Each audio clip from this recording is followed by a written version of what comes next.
So, let me tell you a bit about myself. I am Andrew, but my friends just call me AJ.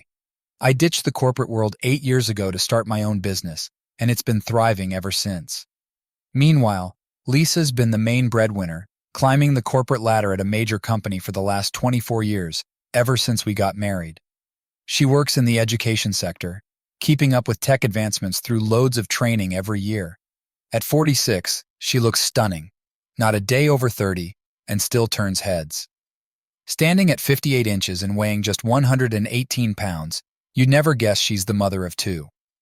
Lisa's an early riser, hitting the pavement for a 6-mile run every morning with her neighborhood running crew. Our daughter Samantha, a 22-year-old FSU grad, teaches first grade down in Naples and has taken up running too, just like her mom. She's also developed a taste for my homebrewed beer and even found a club for it. I join her when I can. Our son Ryan is in his final year at UF, eyeing a position in my company, but I've told him he needs to get at least 5 years of experience elsewhere first. Lisa's not a fan of beer and hates the smell when I'm brewing, so I usually time my batches for when she's away on work trips.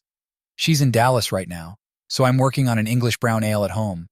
Life seemed perfect, almost too good to be true, and I was about to find out just how true that was. A buddy from my beer club, Tom, needed a lift from the airport. Easy enough, right? But while waiting at baggage claim, I noticed some of Lisa's colleagues. It was strange that Lisa wasn't with them, so I called her office line, something I hadn't done in ages.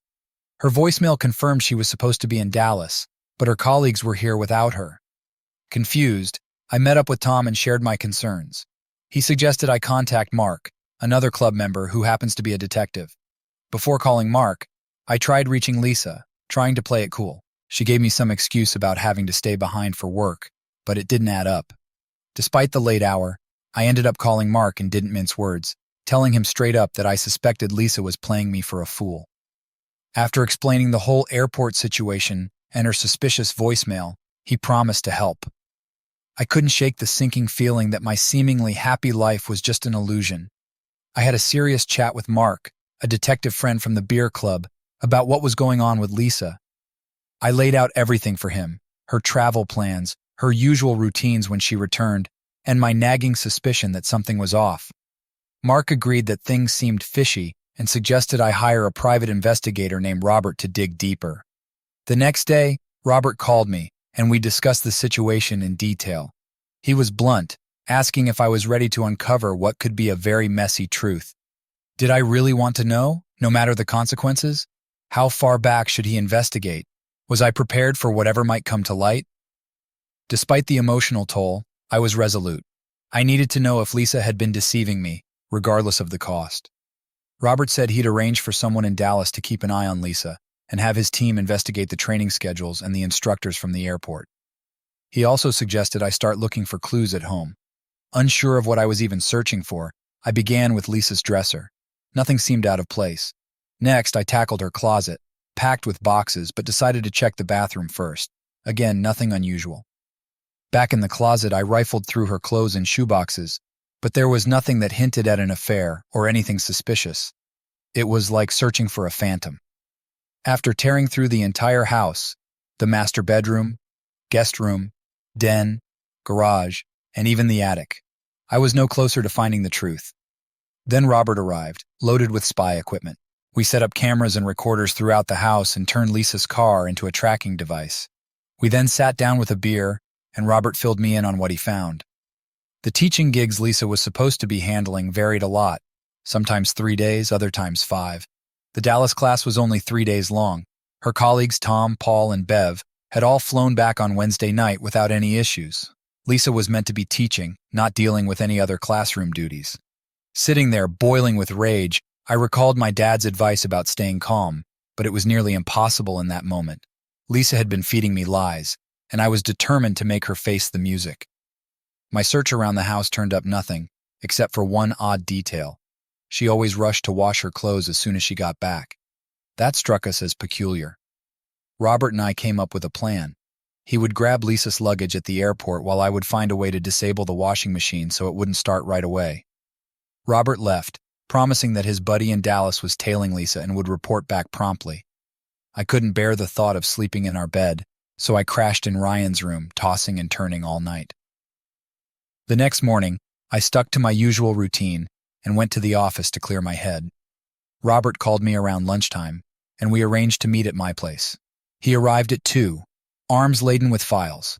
The Dallas detective had come through with a full report, photos included. The plot was thickening, and I braced myself for whatever those files would reveal. Robert had a photo of 6 people enjoying themselves at a dinner table. 3 men and 3 women, all paired up. He asked if I recognized anyone. I squinted at the picture, and sure enough, the only face I knew was Lisa's. He handed me some close-ups, and after scrutinizing them, I told him that one of the guys looked vaguely familiar, but I couldn't place him. Robert's next reveal was straight out of a spy movie. They had set up cameras in the hotel, capturing every move in the hallways. The photos showed the entire group, from the dinner leaving the restaurant, cramming into an elevator, and all getting off at the same floor. The women went into one room, and the men into another, right next door. Come Friday morning, there was a snapshot of 2 women leaving one room and 2 men the other, all of them strolling through the lobby and out the door. They looked like colleagues or maybe old friends, nothing shady. After hitting up a nearby restaurant, they each settled their own tabs and headed back to the hotel to grab their stuff and check out. Robert had that look, the one that says he's about to drop a bombshell. He asked if I was truly ready to hear everything. Without missing a beat, I told him to give me the full story. He had another file, and as he walked me through it, he explained how the Dallas team had gone into those hotel rooms with cleaners recording every detail. The twist? Those 2 rooms were connected. They took the sheets for DNA, gathered used glasses for fingerprints, and sifted through the trash. I was steeling myself for whatever the tests would reveal.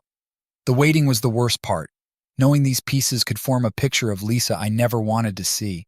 The PI from Dallas painted a grim picture. Those hotel rooms were a wreck, clear evidence of a wild night.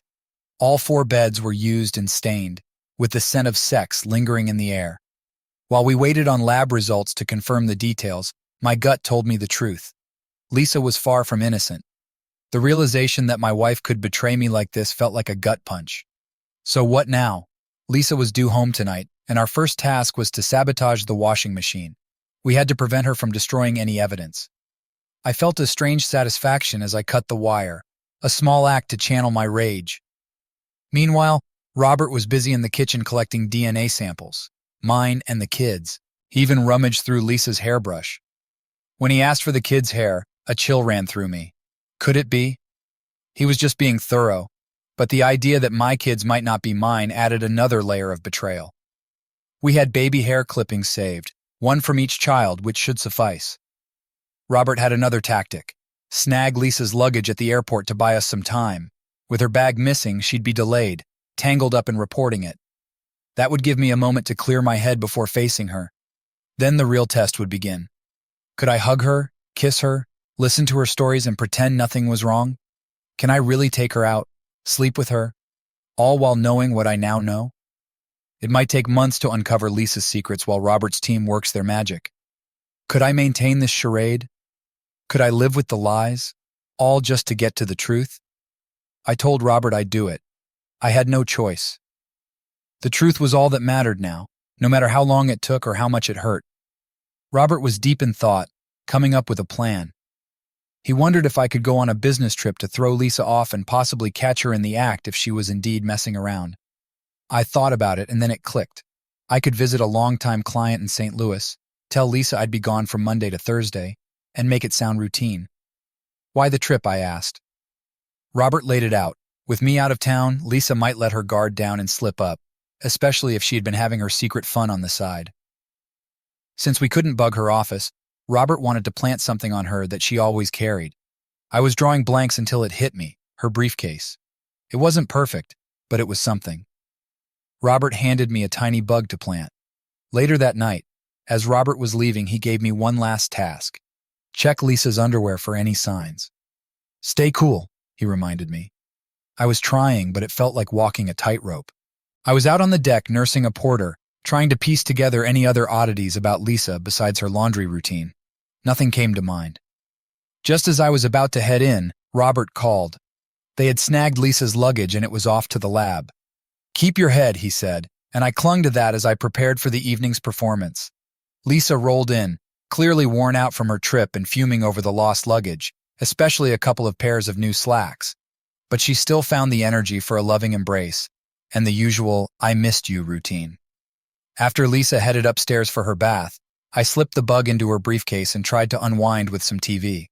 But my mind kept replaying her arrival, searching for any clues that might reveal her true feelings. She seemed genuinely happy to be home, which only made my act feel even more strained. I needed to get better at this game of deception, or she'd see right through me. I pushed those thoughts aside and prepared for bed, where we would end up tangled in each other's arms, just like any other post-trip ritual. Come Saturday morning, Lisa was out cold, probably because she wasn't stressing over laundry duties thanks to the missing luggage. Meanwhile, I was sneaking a peek at her underwear like some kind of creep, searching for any hint of infidelity. Nothing stood out. They looked like any other day's laundry. After my own shower, I started the coffee and grabbed the newspaper, trying to keep things as normal as possible. Lisa floated into the kitchen, looking refreshed and cheerful, and I laid on the charm, offering her coffee and breakfast. She made a joke about her luggage, and I had to laugh along. With breakfast done, I stepped outside to tackle my to-do list. A while later, Lisa headed out to the store, and I told her I'd be busy with the beer transfer. It was all about maintaining the usual routine, even when everything felt like it was on the brink. Dinner at our usual Italian spot felt like a scene from a movie where everyone pretends that everything is normal. We chatted about her trip, my upcoming St. Louis trip, and the lost luggage, which she half hoped would stay lost just so she could shop for more. Aside from her new slacks, I played my part, discussing my latest homebrew project. After dinner, the evening was like any other before a business trip. The drive to St. Louis was usually my time to think about business matters, but this time, Lisa was the only thing on my mind. As I drove along, I checked in with Robert, updating him on the weekend and trying to gauge his thoughts. There was no new information yet, but he promised to keep me informed. With each passing mile an hour, I needed Robert's blunt assessment. He didn't hold back. Both he and Joe in Dallas believed Lisa was deeply involved, likely for years. This wasn't a fleeting affair. These people were too familiar with each other, their casual demeanor and interactions hinting at a long-term relationship. Robert said that outside the hotel rooms, the six of them appeared to be just friends. But behind closed doors, it was a different story. They had mastered the art of maintaining appearances, which stung the most. It was a long-term deception, and I had been completely oblivious. Robert's final piece of advice was for me to decide what I was going to do about Lisa and this entire situation. That's when I reached out to my lawyer, Mike, for the contact information of the top divorce attorney. I briefed him on the situation, and he mentioned that Eric would be in touch. It's strange how life can shift so dramatically. One moment you're discussing homebrew and future plans, and the next, you're talking to divorce lawyers about ending a marriage you once believed was unbreakable. I also called Mike Davidson, my attorney, and asked him for the name of the best divorce lawyer in the state. After a quick update, he assured me that Eric would reach out soon. I checked into my hotel in St. Louis and made the usual call to Lisa, letting her know I'd arrived safely. Everything seemed normal, but underneath, I was setting up a different game. I touched base with Fred about our golf plans, trying to keep up the facade of a routine business trip. Later that night, Robert called to check in. I told him that his and Eric's reputations preceded them, and I was preparing for whatever was next. This was no longer just a defensive move. I was ready to take action. The next day blurred by with green fairways and golf with Fred, a temporary escape. When Robert called at midday on Wednesday, I was ready to head home the following morning. When I finally spoke with Eric, the attorney, I briefed him on the whole situation. Eric praised the strategy and acknowledged Robert's impressive investigative skills. The big question he had for me was about my intentions. I laid it out clearly. If Lisa was cheating, I was filing for divorce. However, I needed a complete picture from Robert's investigation to determine how aggressively I wanted to push back against Lisa in her secretive circle. Eric explained the legal landscape. In Georgia, a no-fault divorce could be quick and less costly, especially since our kids were grown. Adultery charges wouldn't offer much leverage. It was a lot to take in. I needed time to consider my options on how to approach the divorce, whether to go all out or take a more conciliatory approach. The conversation with Eric was a stark reminder of the complex legal and emotional journey I was about to navigate. The situation took a dramatic turn with the unexpected arrival of Robert and Mark at my hotel room. I could tell something serious was up. Robert's expression was grave, and Mark's presence suddenly felt like a crucial support. When Robert finally spoke, the news hit me like a freight train. The lab results were in, and they confirmed Lisa's active involvement in the sordid hotel scene. It was damning. Each woman, including Lisa, had been with all three men. My heart sank as Robert detailed how they matched Lisa's DNA from her hair to the evidence found on the beds. I was reeling, engulfed in a silence that felt deafening. My mind raced, struggling to process the depth of the betrayal, but the next revelation was even more devastating. Robert's voice wavered as he told me that neither of my kids was biologically mine. The scream that erupted from my throat wasn't just a reaction to shock. It was the sound of 24 years of trust, love, and memories shattering all at once. As I stood there, pacing and seething, I barely registered Robert and Mark's presence. My seemingly perfect world didn't just crumble, it was obliterated. What was I supposed to do now? Every plan, every next step seemed meaningless against the backdrop of a lie that had stretched over 2 decades. Overwhelmed by disbelief and battered by the storm of betrayal, I found myself caught in a whirlwind of emotions. The revelation about Ryan and Samantha, coupled with Lisa's decades-long deceit, was more than just a blow. It was a seismic upheaval of everything I thought I knew about my life. The initial shock gave way to a cascade of feelings, from numb disbelief to a steely resolve. Robert was right to deliver this news in person, and Mark's presence was not just supportive but essential in keeping me grounded. As time seemed to stand still, we went through my options with Mark and Robert's guidance. I focused on plotting my next steps, ensuring that this betrayal would come with a significant cost for everyone involved. That night, sleep eluded me, but their company prevented me from sinking too deep, helping me stay focused on what needed to be done. My decision was becoming clearer. I would make sure that everyone involved in this deception faced consequences. My divorce from Lisa would not be a quiet retreat. It would be a public declaration of her deceit. Yes, it would bring my own pain into the open, but it would also lay bare the years of lies that had masqueraded as my life in Georgia. While a no-fault divorce in Georgia seemed like a swift way to cut ties, it now felt too gentle for the extent of Lisa's deceit. The straightforward process of filing, waiting a month, and then dividing what was once shared seemed inadequate. The evidence we were gathering would fuel a different kind of ending, one where the truth wouldn't be hidden behind mutual consent, but exposed for all to see. Facing the stark reality of Lisa's infidelity, I was torn between the visceral satisfaction of a drawn-out court battle over adultery and the pragmatic approach of a no-fault divorce. The raw urge to confront Lisa and her accomplices in court clashed with the advice of Mark, Robert, and Eric, who all recommended the no-fault divorce route.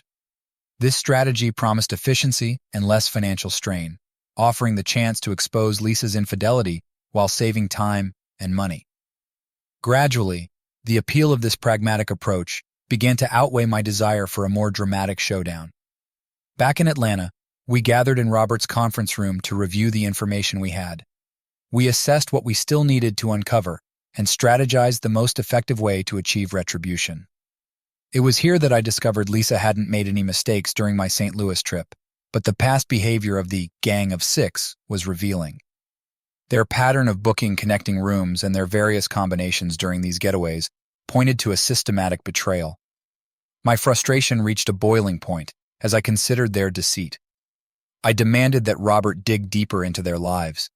I needed comprehensive profiles on each person, their marital status, children, paternity, employment, and residences, a complete dossier.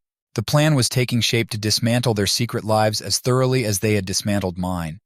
This wasn't just about legal retribution anymore. It was about exposing a charade that had endured for nearly a quarter-century. I had a bold idea to reveal Lisa's infidelity on our 25th wedding anniversary. Robert, who was familiar with her work schedule, was setting up a covert operation to catch her in the act. Although this wouldn't hold up in court, I needed the truth for myself. The perfect opportunity for the big reveal was approaching. A class Lisa was teaching in Orlando would end just before our anniversary. I told everyone that this would be the time I'd drop the bombshell. It was going to be our anniversary, but not the kind you celebrate with cake. This was a game changer for me. No more playing the clueless husband. It was time to show Lisa and her affair partners the consequences of crossing me. I was prepared to flip the script and ensure they felt the full brunt of the pain they had inflicted. Robert had just filled us in at Eric's office, and the situation sounded like something straight out of a soap opera. Lisa and her colleagues, the so-called Gang of Six, had been sneaking around for over 20 years since they all started at the company. Their secret life had become an art form. They recently had a work class in Washington, D.C., and Robert's team uncovered their elaborate scheme.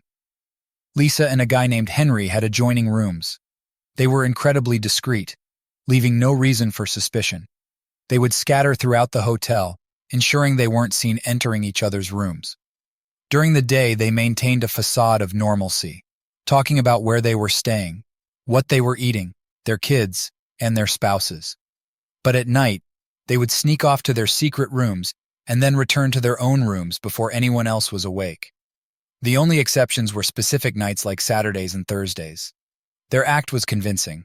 By day, they chatted about mundane details, blending in seamlessly. By night, they were engaged in their covert affairs. For 24 years, they had been pulling this off, hiding their true activities right under everyone's noses.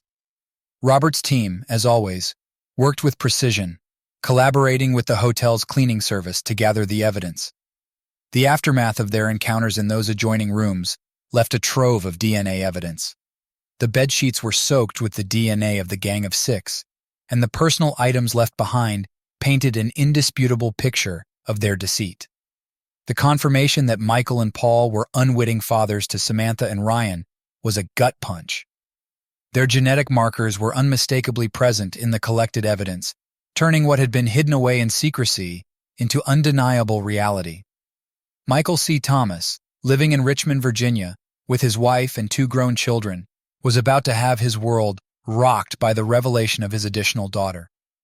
Similarly, Paul in Columbia, South Carolina, enjoying a stable marriage with his high school sweetheart, was on the brink of discovering his extra son. Henry, with his twins in Little Rock, Arkansas, Nancy nearing her silver anniversary in Miami, Florida, and Laura's family in Knoxville, Tennessee, all of their seemingly perfect lives were about to be exposed as the hollow facades they truly were. The Gang of Six had kept up their charade for over 23 years, pretending to be blissfully married while deceiving everyone around them. Now, their well-crafted act was poised to implode. Watching my own life unravel was just a precursor to the chaos that was about to descend upon them. The situation was becoming increasingly complex as we began to question who fathered Nancy's and Laura's children. The likelihood was high that their fathers were part of the secret club, and Robert was racing against time to uncover the truth before next Wednesday. In Eric's office, the atmosphere was charged with revelations. Lisa's business trip to Orlando, it turned out, was merely a prelude to our anniversary, and she seemed indifferent to the 25 years we had spent together. The initial shock quickly gave way to a steely resolve as I faced the harsh reality of our relationship. It was revealed that Henry was the father of Nancy's daughter and Laura's son, while Michael and Paul had fathered Laura's daughters. Nancy was the only one who had a child with her husband, a lone thread of fidelity in an otherwise tangled web of infidelity. As I absorbed all this, a cold determination settled over me. Playing the devoted husband while orchestrating Lisa's downfall felt like a dark game, but it was a role I was ready to embrace. After all the sadness and anger, I was now laser-focused on strategy. The plan was nearly in place, and soon I'd be ready to drop the bombshell. It felt oddly twisted, maintaining a facade of normalcy while mirroring Lisa's own deception. She'd managed her act for 24 years, so I figured I could keep mine going for a few months. I'd never imagined playing this kind of game, but now it felt like the time for payback. Robert's team was gearing up for a repeat of their surveillance in Washington, but this time, it would be in San Diego. Meanwhile, my attention was on Orlando. That was where I'd unveil the truth about Lisa and her Gang of Six. Her decision to stay there instead of coming home for our anniversary spoke volumes about how little she cared. The plan was bold. I'd surprise everyone by showing up as the instructor on Wednesday and reveal the truth in front of everyone. Eric and his team were preparing the legal groundwork for the big day. As the date approached, Eric, Robert, Mark, and I reviewed every detail to ensure nothing was overlooked. Robert's team would be on site, watching the gang of six for any last-minute information. I was bracing myself for the showdown. This wasn't just about exposing Lisa and her accomplices. It was about making a statement that would shake them to their core. On Saturday after Lisa left, I reached out to the spouses of her gang of six. I spun a story about planning a surprise for our 25th anniversary and invited them to join us in Orlando. I arranged their tickets, claiming it was all on me. Then I called Ryan and Samantha, telling them we were going to surprise their mom on Tuesday night. I sat them down and laid everything bare: the affair, the truth about Lisa, and that I wasn't their biological dad. We all cried, hugged, and they had a million questions. I answered them honestly, making them promise not to spill the beans to Lisa. I looked them in the eye and said I wanted them present when I confronted Lisa, but didn't want to force them. I warned them that it might be rough since the news would likely hit the papers back home, and I'd be saying some harsh things about Lisa and her friends. I assured them it wouldn't change anything between us. I loved them no matter what, and in my heart, they were my kids. Ryan, his eyes welling up with tears, asked if there was any chance I could ever forgive Lisa. Samantha, still processing the shock, wanted to know why we couldn't just work things out with a counselor. It was tough to keep my composure, but I took a deep breath and tried to help them understand. I asked them to imagine being in my shoes, living a life where the person they loved most had been lying to them for their entire lives. I wanted them to see why forgiveness and forgetting weren't as simple as they might hope. In the end, I made it clear that the decision to be there was theirs alone. I loved them now and forever, regardless of their choice. I painted a picture for Ryan and Samantha. Imagine a perfect life, like a movie where everything seems ideal. You have a great job, wonderful kids, and you're immersed in all the family activities, soccer practice, vacations, and daily routines. You're thankful every day for this seemingly perfect existence. Then, I asked them to imagine a different kind of movie. In this one, your spouse isn't with you. They're in a hotel room with other people. They're not just hanging out, they're picking cards, and when your spouse gets the ace of spades, they're thrilled, but not for a reason you'd ever want. I asked them to consider if they'd truly believe their spouse loved them. For Samantha, I asked her to imagine how she'd feel if her husband were one of those men in that room. They were visibly upset, tears streaming down their faces, feeling the weight of the betrayal. I let them sit with that realization for a moment before delivering the hardest truth. This wasn't just a one-time thing. This betrayal had been ongoing for 24 years, occurring 4 times a year. I even had videos to prove it, right on my laptop. I told them that just a mile away, they were filming another one of these sordid encounters. I asked them how they would feel if they discovered they weren't the biological parents of their kids, or if Samantha's husband had fathered children with someone else. It was a harsh reality, and I could see the impact of the truth hitting them deeply. I wrapped up by emphasizing that the person they thought loved them was choosing to skip out on family time just to be with these people for extra days of, well, you know what? It was a lot for them to digest, and I wanted to ensure they understood why returning to the way things were wasn't an option for me and why counseling wasn't a viable path. It wasn't just about the affair, it was about a whole hidden life. I explained to Ryan and Samantha how their mother would extend her trips by 2 days just for these clandestine meetings, needing an extra day to recover before she could rejoin her family.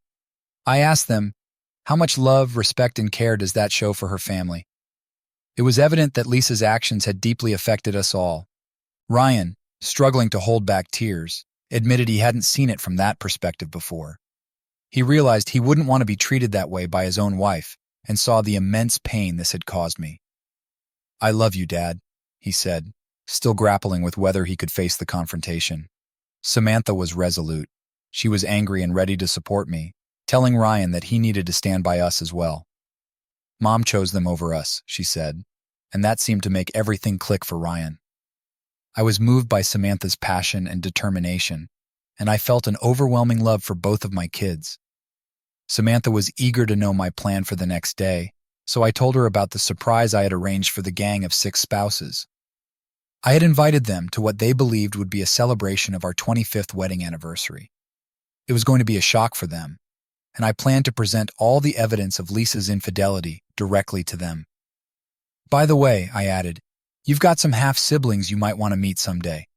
I was determined to bring Lisa's affair to light in the most impactful way and ensure that she and her friends faced the full consequences of their actions, straight from their own families.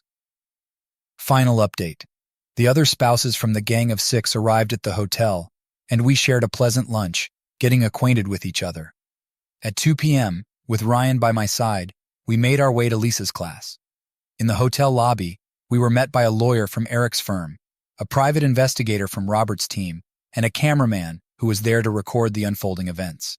At 2:30, a florist delivered the 25 red roses I had ordered. Samantha and the other women thought the roses were beautiful, but I could sense Samantha's eagerness. I had to remind her to stay composed, as I was orchestrating how this was going to play out.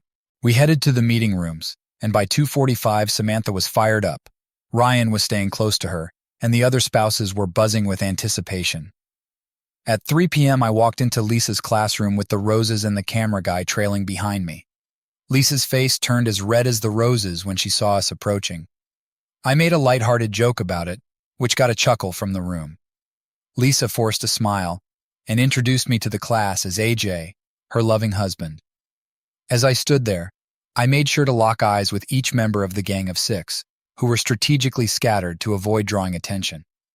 I turned back to Lisa and began my speech about making the day memorable in honor of our upcoming 25th wedding anniversary. But before I could finish, Samantha and the rest of our surprise group burst into the room. The photographer captured the moment perfectly, capturing the shock on Lisa's face and the pure panic on her accomplices' faces. I couldn't help but smile as the scene unfolded. Samantha, filled with righteous anger, took charge, introducing Lisa to the spouses of her affair partners. I continued with my announcement, emphasizing the upcoming company anniversary and highlighting that Lisa and her colleagues had all started at the company around the same time. I made a grand display of it all, with John capturing every moment on video and encouraging the guests to share their thoughts on camera later. Taking a moment to catch my breath and calm my racing heart, I observed the bewildered and frightened expressions of the gang of 6. The room buzzed with anticipation, and the moment I had meticulously planned for was nearly upon us. Michael, Henry, Paul, Nancy, Laura, please come to the front, I announced with a mix of calm and satisfaction. As the group made their way up, the room filled with a mix of puzzled and curious glances. Samantha stood by my side, her nerves and excitement barely contained. I gently guided her toward Michael. Samantha, this is Michael Johnson. He's your biological father, I said, my voice steady but carrying the weight of years of deception. Lisa's face turned a sickly shade, her eyes wide with shock, while Michael's wife stared at me, clearly struggling to grasp the reality of what was unfolding. That's right, I confirmed again. Michael is Samantha's father. Michael, momentarily speechless, demanded to know how I could be so certain. I calmly extended my hand, and the attorney stepped forward, placing 3 documents into it. The first document is a request for a court-ordered paternity test, I said, passing it to Michael. The second document is a lawsuit for 21 years of back child support and emotional distress. I handed him the third document, a legal complaint against his employer for breaching the morality clause in his employment contract. I've already got independent DNA results confirming Samantha's connection to you, I said. The court-ordered test is just a formality. Turning to Michael's wife, I added, I'll provide you with all the evidence you need to take your own legal actions. The room erupted into pandemonium. The other spouses, who had come in expecting a simple gathering, were now stunned into silence. I was reveling in the unfolding drama. Ryan, standing beside me, surprised me by stepping forward with a dignified nod. His support in this chaotic moment filled me with a profound sense of pride. Next, it was Paul's turn. I introduced him to Ryan with the same deliberate formality. Ryan, meet your biological father, Charles Ryan Nixon. The mention of Paul's middle name sent a ripple through the room. In the ensuing silence, the attorney handed me more documents, which I reviewed with Paul, mirroring the process I had used with Michael. Paul's wife also requested copies of the evidence, eager to use it in her own proceedings. As the classroom settled from the initial shock, With most still reeling from the drama involving Lisa and her 2 children, I prepared for the next phase of my plan. Lisa, sitting disheveled and tearful, had caught everyone's attention. I seized the moment. "What you saw today wasn't the full story," I began, my voice cutting through the murmurs. "We're just getting started." The room went deathly quiet. I proceeded to lay out the entire sordid tale. I revealed the intricate network of deceit that the Gang of Six had maintained over the past 24 years. I detailed how these individuals had been involved in secret affairs during their work trips, outlining the paternity of all the children involved. The truth unfolded like a dark tapestry, weaving together years of lies and betrayal. The realization hit everyone like a tidal wave. The room descended into chaos as the gravity of the situation sunk in. I didn't dwell on the messy details, but the legal documents were distributed to everyone present. The spouses received their copies, and the Gang of Six was left to face the fallout immediately. When I handed Lisa the divorce papers, I made it clear. This is over. No more calls, no more coming home, and no attempts to see me. The finality of my words seemed to settle over the room. Back in my hotel room, I reflected on how the day had unfolded. Samantha's unexpected decision to confront her biological father had thrown my carefully crafted plan into disarray. My script was out the window, but ultimately it didn't matter. The Gang of Six had been exposed, their facade of normalcy shattered in front of everyone. Despite the day's emotional toll, it marked the beginning of closing a painful chapter of my life. As I served the final legal papers and left them to deal with their furious partners, I began to feel a sense of relief and closure. A knock on my door brought Samantha and Ryan into my room. They had been dealing with their mother, but now they were here with me, offering their support and comfort. Despite the anger and hurt, Samantha's eyes showed a new strength. She informed me that she would be taking Lisa home for a while. Even with everything that had happened, she felt a duty to her mother. Seeing Samantha so determined and resolute gave me confidence that Lisa would be in capable hands. Ryan, sharing his own pain and sense of betrayal, asked if he could ride back with me. He was looking for a bit of normalcy amid the upheaval. As Samantha left to be with her mother, promising me she would stay in touch, Ryan stayed behind. We shared a few beers, trying to find our footing in this new reality. Update. It's been 5 years since the Gang of Six was exposed, and their lives have unraveled dramatically. They've lost their jobs, gone through divorces, and seem to be perpetually haunted by their past. Whenever they manage to find stable employment, their history seems to catch up with them, sending them back to square one. They're attempting to rebuild relationships with their children, but it's proving to be a long and arduous process. Their ex-spouses largely want nothing to do with them, except for occasional financial support. In the wake of everything, I couldn't bear to stay in our old house, filled with painful memories. I checked into a hotel and started looking for a new place. Ryan moved back to Atlanta with me, but didn't stay long. He's making great strides in Dallas, climbing the career ladder and enjoying life. Although he maintains a distance from Lisa and only speaks to her infrequently on the phone, he and Samantha stay in touch regularly. The fallout from the Gang of Six has been hard on all of us, especially the kids. Trust issues remain, and I often wonder if Ryan will ever settle down. Samantha has been handling Lisa with a firm hand, refusing to tolerate any more excuses or lies. We've all found support from people who have faced similar betrayals. The kids have even begun to connect with their half-siblings, and we're organizing a family reunion in Nashville soon. The revelations about Samantha and Ryan's biological fathers only added more tension to the situation. Their relationship with Lisa remains strained. As for me, I've moved on from Lisa. We wrapped up our divorce swiftly. She got the house, and I set up a trust for Samantha and Ryan with the funds from Michael and Paul. I didn't want their money for myself, but I wanted them to feel the consequences of their actions. I've been dating and am hopeful about finding someone new to share my life with. I believe in love and look forward to the day I can spoil grandkids. Life moves on, and despite the pain, it's important to keep moving forward. Samantha and Ryan needed my support, and I needed to be there for them. Life continues, and so do I, eager for whatever comes next. I've learned that cheating never ends well.